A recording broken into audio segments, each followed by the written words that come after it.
Hi everyone, now that PoE 2 has been out for a little bit, a lot of people reach maps and ask me, what do you do, how do you sustain maps, how do you push up in tiers, because it is actually not really that straightforward. So I want to give you some tips here. I'm currently on my character here on SSF, level almost 91, and I'm comfortably farming tier 15. So how do you get to that point? Well, when you start out, of course, you have T1 maps. So first things first, you have the Oriani in your hideout who can actually sell you maps.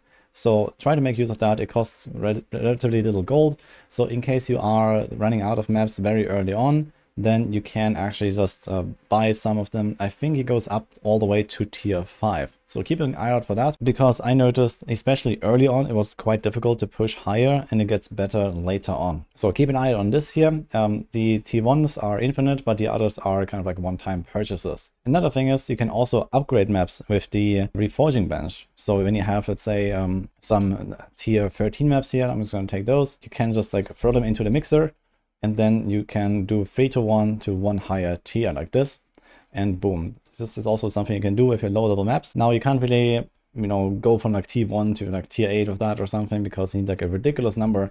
But just to kind of here and there, squeeze out another tier or something, this can be quite helpful. But keep in mind, you should always have some backup maps. So let's say you are pushing through yellow maps, somewhere like tier 8 or something, and you have like one tier 8, and then you have like, I don't know, 3 tier 7s, and then the next lowest you have is like a tier 5.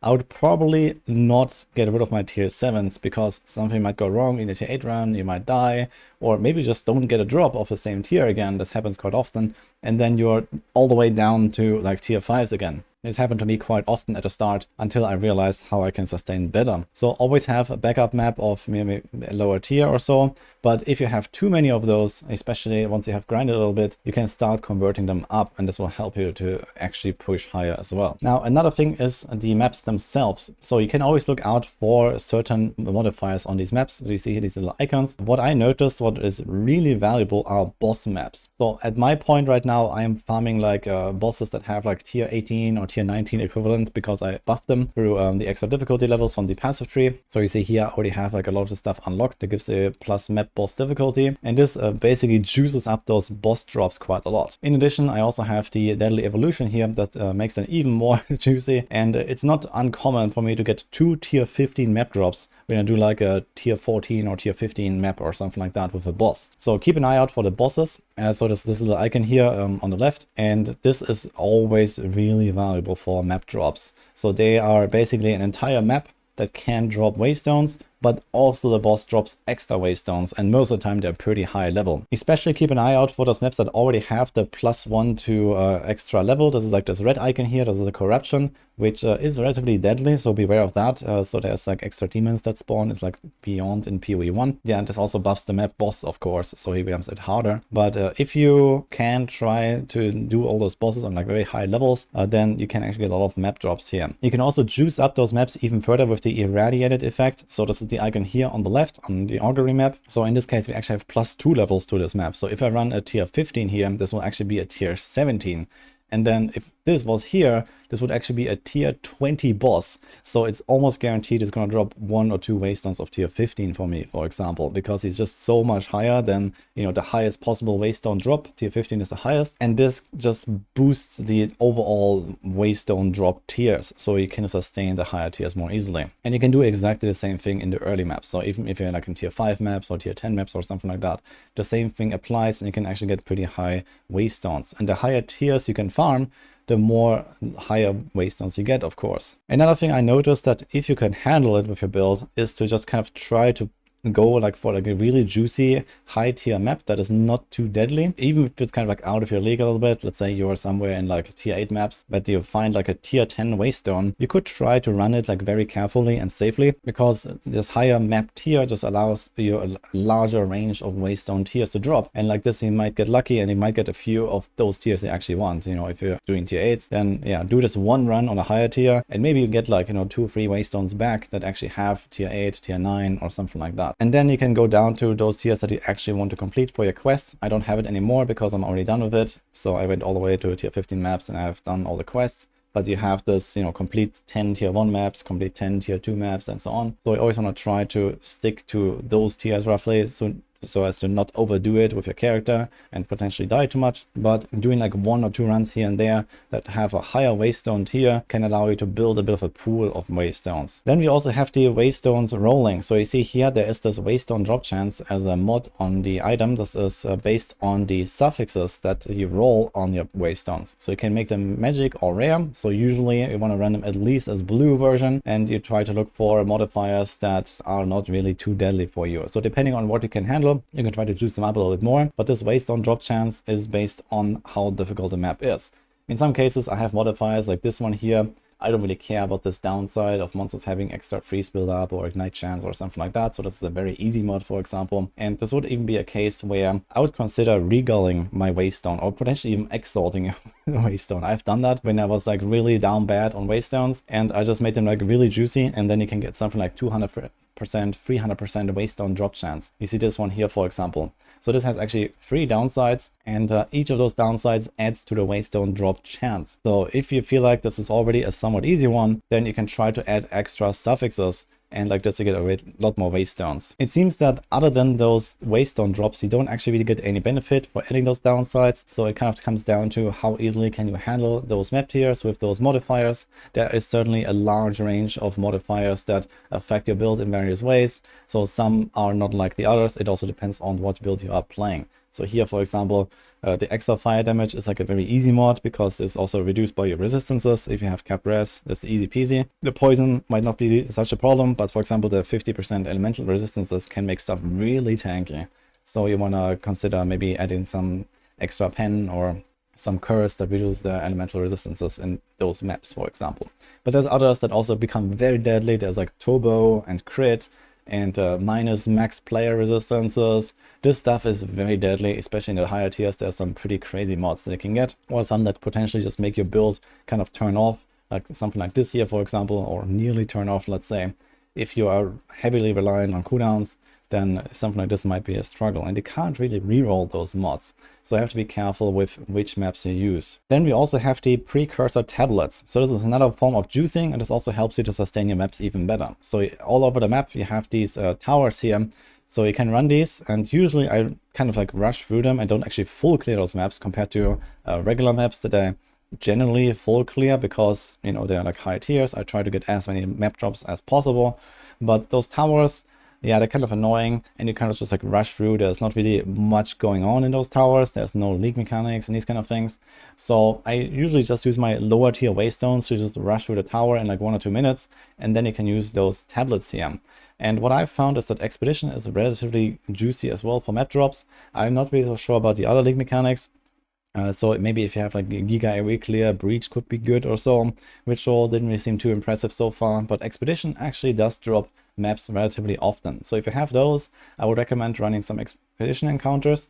And then whenever you run the tower, you can use one of those precursor tablets. First of all, roll this as well, like this. And after you rolled it, you can put it on the tower, and this will buff surrounding maps. So you see here, 9 maps in range contain Expedition encounters. So then, you know, this, you know, some maps that randomly get expeditions. And the same thing with the Irradiated. Irradiated is the +1 monster level buff. So this also just helps you to push to the higher tiers more reliably. This is this green icon here that shows the up arrow. And lastly comes the Atlas passive tree. So mine looks like this. I am mostly on the bottom left and the top side, and here on the bottom as well.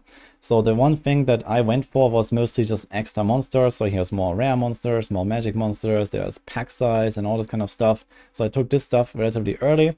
Then there is the quantity of waystones, and here is quantity of waystones. So those together are plus 38% base increased quantity of waystones. So this is also another good way to help out with this whole thing. And then it's also the chance for waystones to be a tier higher. So you have this, for example.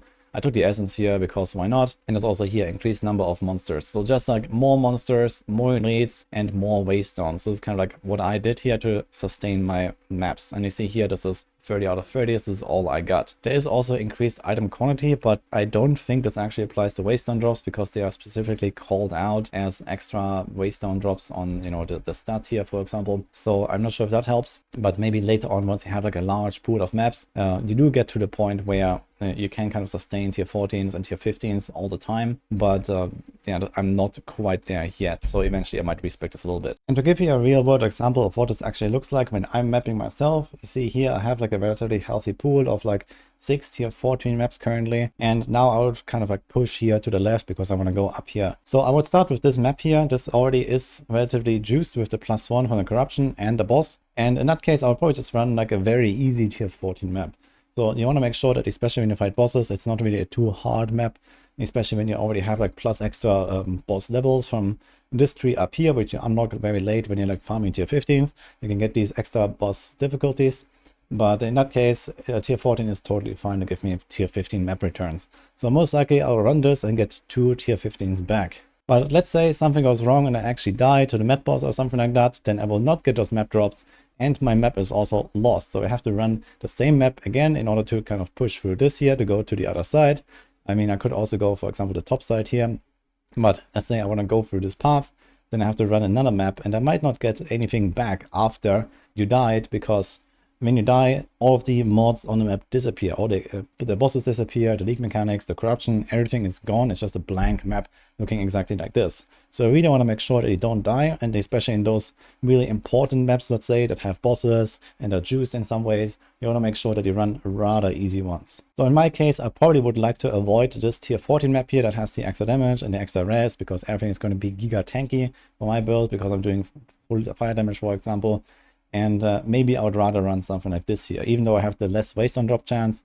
But let's say I'd only have one waystone. This is like the one to rule them all, and all the other tier 14s didn't exist right now. Then I would probably try to use like a juicy one or something like that, because I just do it very carefully, very slow, and try to get those map drops back.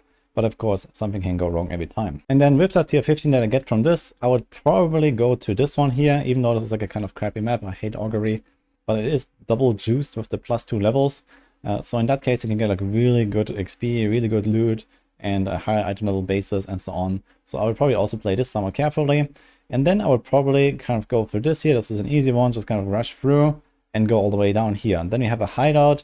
Hideouts are very tiny. I would not waste a high waystone on this, for example. I would just like use, I don't know, some tier 10 that I have lying around or something like that, because this thing is over in like 1 minute. But you get like a little stuff there, and then you can move on here. So since my map drops are looking kind of fine right now, I will probably not go to the tower, but I could go for the tower.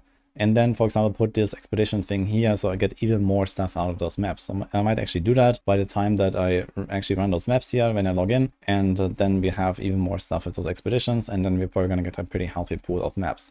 And the same thing applies to lower tiers as well. You can always just look out for these corruption maps. You can try to irradiate with the precursor tablets, or even if they have irradiate already, then you can just juice up the maps and go to higher tiers, and this is how you sustain. It's also worth trying to keep like some maps around that have map bosses. You see this here, for example. This is actually something that, yeah, I've done this tower, but I haven't actually moved on down here, and you see there's a boss, and then we can do like, you know, one here, and then there's a boss.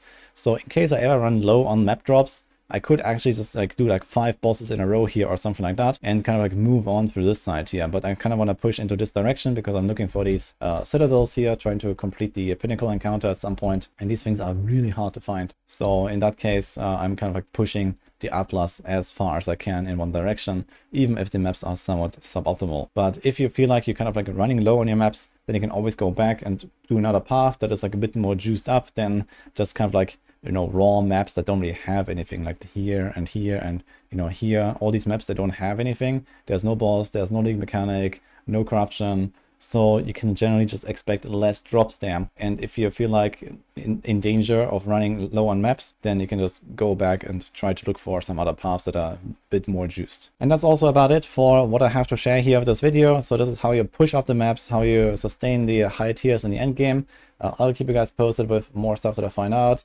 And well, let's see how this goes. But yeah, hope this helps you, and see you guys next time.